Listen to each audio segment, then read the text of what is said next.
Hey guys, welcome back to the Weekly Ticket Webcast. I'm Dave Paulson. With me this week is my colleague Peter Cooper. Howdy.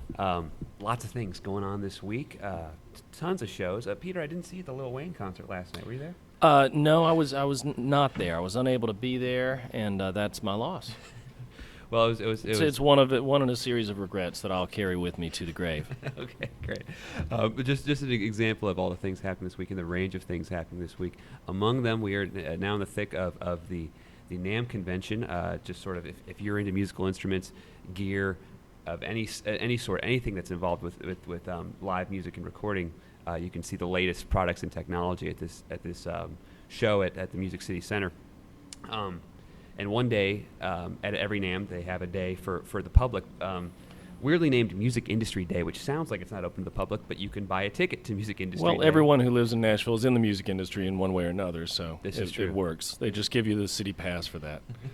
I have a friend who's a door guy at a local venue, and he's more than once had someone try to get into the show for free, and then they say, "But I'm in the music industry. Right. Let me in." Doesn't work here. Just for future reference. So yeah, everyone's in the music industry, and all of these members of the music industry can, for a small fee, see all of the latest gear at the NAMM show at the Music City Center. And Peter, your column in tomorrow's paper, I believe, deals with something that's being featured at the NAMM show. It is. When I put the column together, I'm always thinking, what is it that the public is most fascinated with? And so this column is on a guitar stand, and it's called Cooper Stand. Oh, well, yeah, but no relation. It actually is kind of fascinating. It's a column really about innovation and about how somebody takes an idea all the way through to fruition. This guy, Daniel Cooper, was trying to get into Douglas Corner one night, and he had his guitar in one hand and his guitar stand in another hand, and then he couldn't pull the door because he only had two hands, this guy. He's still only got two hands. Okay. What he decided was, there ought to be a guitar stand that fits inside your guitar case, right under the headstock of the guitar. So he creates this guitar stand. He's an engineer type dude and can do math and measurements and things. And he figured out the way to make a guitar stand that folds up, fits inside your case, and it's called a Cooper stand because his name's Daniel Cooper. I see. But again, no relation. I want one of those, actually. I've got one. And there is no last name discount, by the way. I tried. All right. Well, cool. I'm interested to check that out, and the great thing about it, NAMM, is there's going to be probably dozens of people there, if not more, that will see that and go, this is the item of my dreams. How did you do this? And be impressed with the craftsmanship and the ingenuity behind it. That's right. To be among his people. But you can be among it as well this Saturday at the Music City Center. Also happening this weekend on Friday, tomorrow, Harry Connick Jr. is coming to the Woods at Fontenelle. I got to talk to Harry a few weeks ago. Just as I was recovering from Bonnaroo and Harry was hitting the road, we had a good talk about doing some sessions down here in Nashville on his latest record, and he said he's very tempted to do a full album at some point with the people that he played with. Says lots of great things about them. He was recently on American Idol and stirred up some controversy because he was fairly critical of the Final Four contestants he was mentoring and wanting them to know the meaning behind the songs that they sing. Imagine that. Exactly. A contestant thought My Funny Valentine was just about just someone you're dating that's kind of funny. Just a humorous person, he explained. It's about dating Don Rickles. Exactly. Yes. That's what My Funny Valentine's about. Exactly. So he talked a bit about that and singing for the song and how that might resonate with folks in town.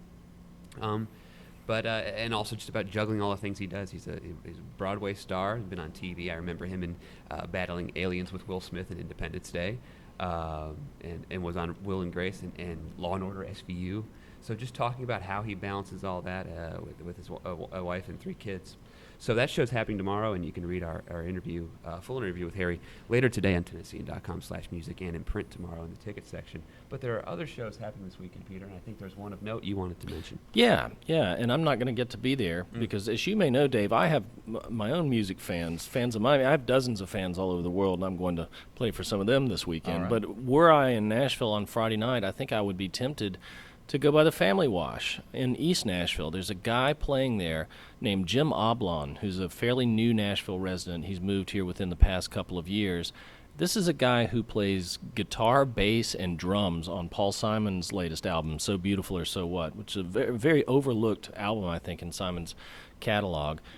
Plays with Simon on tour, just finished with the Graceland tour last year, played with Simon here at the Ryman, and he's on stage and he's playing drums, and you think, well, that's a good drummer. And then he switches over to the guitar, and you go, whoa. And then he's playing bass. And he's doing this with one of the most impressive songwriters and musicians alive, a guy who helped to reinvent popular song, Paul Simon did. And this is a guy that Paul Simon leans on. And the thing about the most impressive musicians in the world and the people who reinvent popular song, they don't play with folks who aren't very, very, very good. You never go see these folks and go, well, it was good, but the bass player was kind of lagging there. It just doesn't happen.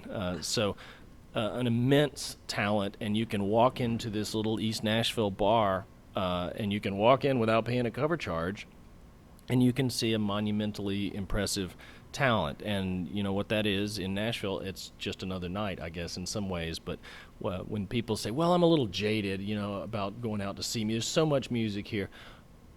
Yeah, so much good music here, so much great music here. We're living in a golden age for music, and proof positive of that is you can walk into the Family Wash and see Jim Oblon on Friday night. Mm-hmm. Absolutely. The Family Wash is great for those moments. I think about Reeves Gabrels, a guy I saw play guitar for David Bowie at Madison Square Garden years ago. Right. And he's there every few weeks or so, just tearing it up. It's amazing. So one to check out if you're looking for something a little bigger.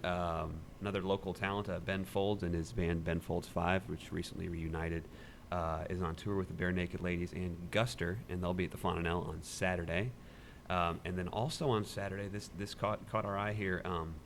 It's a new music festival in Nashville called the Music Moves Festival, produced with the Nashville MTA, and basically a number of local talents, including Abigail Washburn and Ella Mae Bowen, will be performing on select MTA Music City Circuit blue and green routes, which are the free buses that run around your main tourist hot spots around downtown Nashville. So for free, you can hop on the bus and hear 15-minute acoustic sets. Are those the ones where they're pedaling and they have the beer and everything? Now that would be really impressive. No, this is unfortunately the just your not, I don't want to say run-of-the-mill bus because they're very nice buses. Very nice buses. But they do not involve pedals and kegs of beer. And it's Music Moves?